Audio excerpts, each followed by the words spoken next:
You're born poor, which in 18th century Qing China is basically a crime. Your family lives in a village that barely survives its own winters. You grow up in mud and debt, the kind that seeps into the walls and never leaves. Your father is a farmer, when the weather permits. Your mother helps him in the rice fields sometimes, but she mostly weaves rice baskets and picks herbs near the graves. Your world revolves around rice, rains, and festivals. You're the second of 5. The youngest still clings to your mother's skirt, too small to leave her side for too long. You don't really remember your older brother, but you know he was always promising that he'd take you to Suzhou one day. Then one morning, he left with a man your father called a merchant. You believed it for years. Well, until you turned 8. The rain came too early this year, and the harvest drowned before it could ripen. No crops means no tax money, and no tax money means the collectors come. At first, your father borrows from a moneylender, then another. Soon, men with ledgers and short tempers start appearing at your house. One day, the loan men return. They don't bother with threats, just quiet smiles and ledgers. If you can't pay, they say, we'll take what you owe. Their eyes linger on you and your siblings. That night, the house is silent, except for your mother's weeping. Not another one, she mutters over and over, as if words alone could stop the inevitable. Your father doesn't speak, but you could swear you saw him shed a tear. The next morning, you're dressed in your best patched robe and told to be good. The woman who arrives is all perfume and powder, smiling the way people do when they're counting coins. She says you'll learn to sing, paint, and serve tea to important men. You're told it's a better life. You tell your siblings you'll be back soon with gifts. But when the cart starts to move, the truth settles in your chest. Your brother was also sold, and you've just joined the same chain. Only now promised to be gilded in silk. You spare a thought to wonder how he's doing now, but it hurts your head, so you fall asleep. You wake up from the rattling cart and the sweet, sick smell of incense. It will take you years to realize those scents are just perfume over a prison. They tell you this is your new home, the flower house. It's not what you imagined. There are no flowers, just girls of different ages moving in quiet synchrony, their faces blank as porcelain masks. You see a sad middle-aged woman carrying a bag leaving the flower house. A madam in crimson robes watches both of you from a chair, tapping her fan like a judge keeping time. Training begins, before you even know the rules. You're taught how to bow, how to pour wine so the ripples never touch the edge, how to hold a lute like it's your lover. You learn songs you don't understand, and poetry meant to sound delicate even when your stomach growls. Sometimes you don't feel like continuing the training. But when you see another girl who couldn't keep up with the training sent to a lower brothel, one that reduces the women into slaves wanted just for their bodies, you persevere. You're beaten for mistakes. Not hard enough to scar, just enough to bruise your pride. You're praised for beauty, corrected for personality. Grace, they say, is the art of disappearing. Every morning, you drink a bitter herbal tea that stains your tongue and stills your body. You don't know it yet, but it's to keep you a young girl a little longer. The madam says it preserves your value. You learn that speaking is dangerous. Every word has a price. Every smile is an investment. By 13, you've stopped thinking of yourself as a person. You're called a huanu, elegant woman. But you wonder what about how you were treated was elegant. One day, the madam inspects you under a lamplight. Then she asks you to play instruments and recite poetry. You do. She smiles. Perfect, she says, almost ready to sell. You bow, just as you were taught. And for the first time, you realize they've polished you into a product. You've become valuable, but not to yourself. You're 15 when the madam says, it's time. She calls it your flower blooming. You don't understand the irony yet. That night, the house glows like a lantern, smoke curling from censers, wine sweet as rot. The air hums with laughter and flutes. but every sound feels rehearsed. You've practiced this scene for years. Now you finally get to perform. Men fill the room. Merchants, officials, scholars pretending to be poets. They test you like connoisseurs inspecting a porcelain vase. "Play the quin," one says. "Pour me wine," says another. You do. You smile. You answer their riddles with verses you memorized from your tutors. They laugh, delighted, not at your wit, but at how easily it comes packaged in obedience. By midnight, your fingers ache. Your smile aches worse.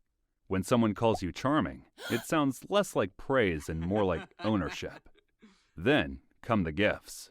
Silk fans, jade hairpins, strings of coins. They pile them before you like offerings to a shrine. For a second, you think maybe this life won't be so bad. But the moment the men leave, the madam's assistants sweep everything away. "House property," they say, not even looking at you.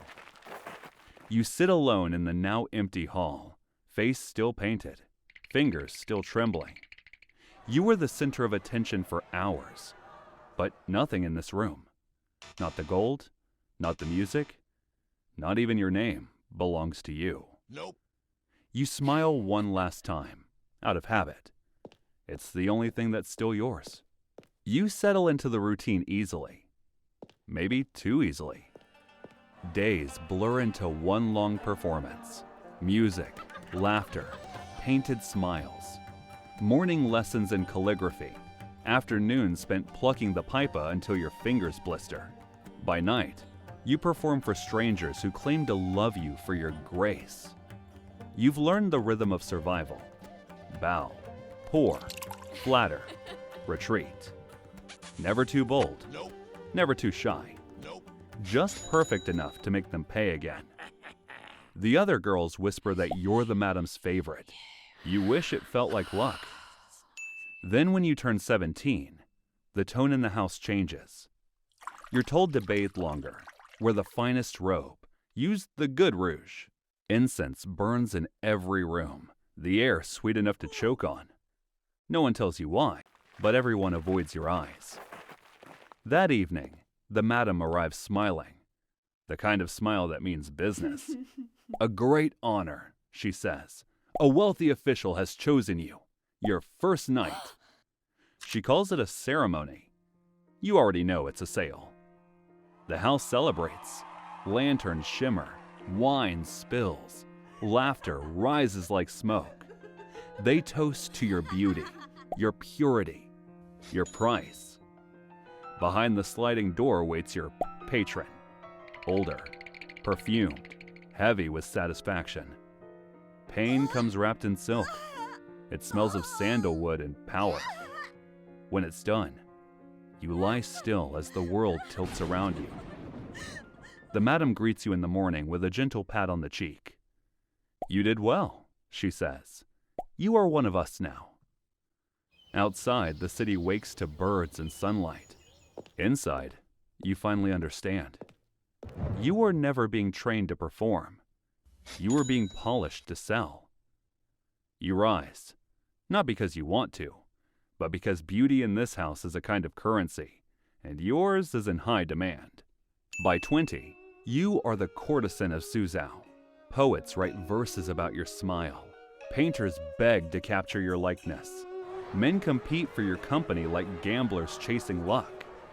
And every night, you sit beneath lantern light, smiling until your cheeks ache. You attend salons filled with smoke and laughter. You play the lute, recite Li King Zhao, pour wine with the grace drilled into your wrists. You learn to flatter egos as easily as you once learned songs. For a few hours each evening, you are a dream. Their dream. But dreams come with hands, and hands always want to touch. Over the years, you attend to different patrons. There's the teenage scholar, barely older than you once were, who comes because his father, a rich merchant, insists he must learn from beauty. He's trying to join the government by passing the imperial exams. He quizzes you on poems and history, and when you falter, he slaps you. Then he apologizes crying, promising he only wants to teach you. You forgive him, not because he deserves it, but because you've learned that forgiveness is safer than defiance. There's always the merchant who always smells of fish and sweat. He talks of trade routes and silver shipments, while his fingers trace the silk on your sleeve. You close your eyes and count heartbeats until he leaves. And then there's the official, the dangerous one. Drunk, he curses the emperor and boasts of executions.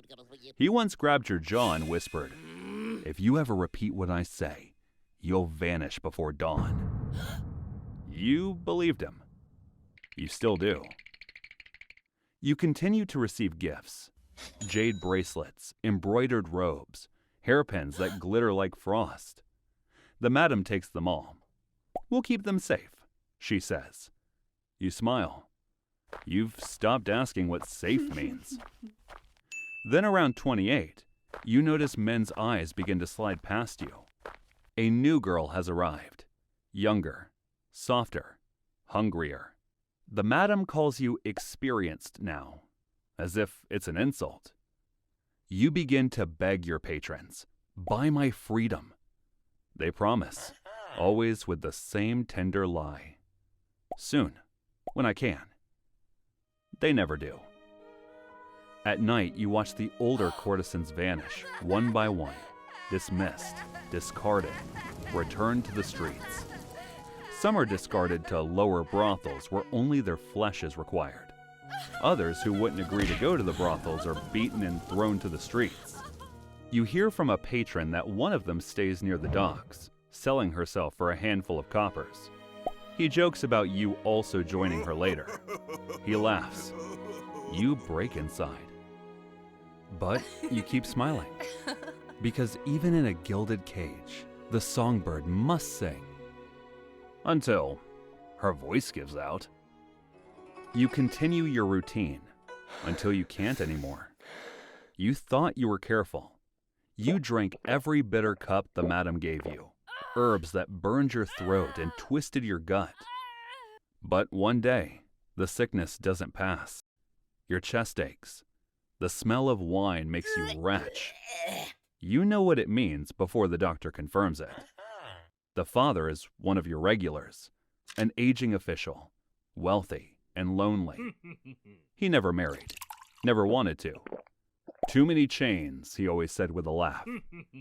He liked you because you didn't remind him of a wife. You just listened, smiled, and stayed silent. When you tell him about the child, he goes very quiet. Then he calls in the madam and places a pouch of silver on the table. "I want the baby," he tells her. "Just the baby." Your heart breaks. When the baby comes, a boy, you hold him for barely an hour. He's tiny, red-faced, loud enough to startle you. You count his fingers, trace his cheeks, and wonder if he'll ever know your name. Then the official arrives, dressed in mourning colors for reasons you don't ask. He looks at the child once. "He'll have a proper home," he says. You try to speak, to beg, but your voice breaks before the words do. He leaves with the boy before dawn. You bleed for days afterward, weak and feverish. The madam only shakes her head and says, "You were careless." From then on, she doubles your herbal teas. Stronger, darker, impossible to refuse. You return to work before you've even healed. Your body obeys. Your smile returns. But something in you stays hollow. The songs sound thinner. The laughter hurts your ears. When men compliment your beauty now, it feels like an insult. You never ask about the child again. But sometimes in dreams, you hear a baby crying. And when you wake, the sound lingers, long after the incense fades. Time moves differently in the flower house. For the men, it's a blur of nights. For you, it's a slow rot beneath powder and perfume. Now you're 33, and the cracks start to show. Your voice trembles, your skin dulls.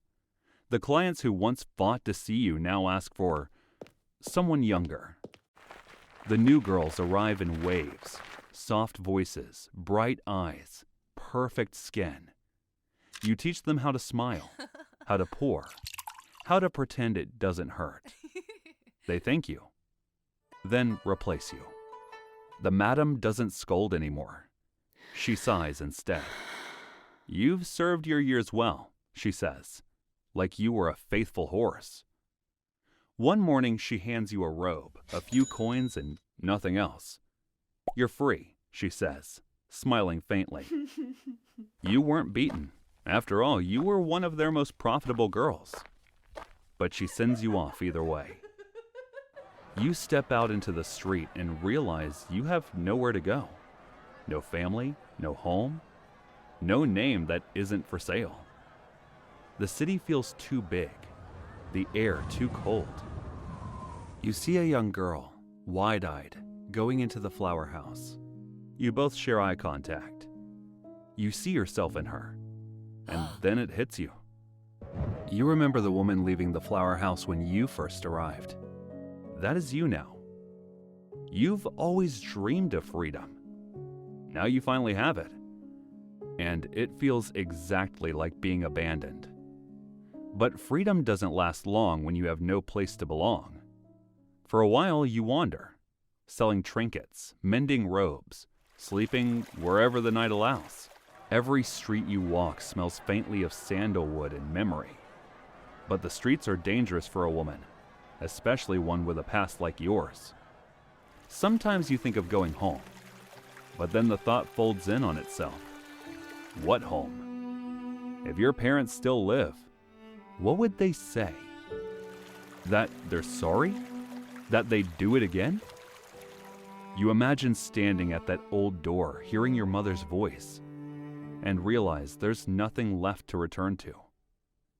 You wonder about your brother, if he ever got his merchant's life, if he ever found freedom. You pray he did. You pray harder that he is alive. Eventually you find a temple by the river and stay. The monks and nuns don't ask questions. You like the peace and solitude. It feels like the right place to belong. So you shave your head. They give you robes and silence. You sweep floors, chant sutras, watch the seasons pass like smoke through paper. Every ghost festival, you light a lantern for the ones who never left. The girls still painted, still smiling, still sold. You light one for your son, somewhere out there. You also light one for your brother, too. Sometimes for the girls you once were. And when you do, you remember the last line in your final poem. To bloom was pain, to fade is peace.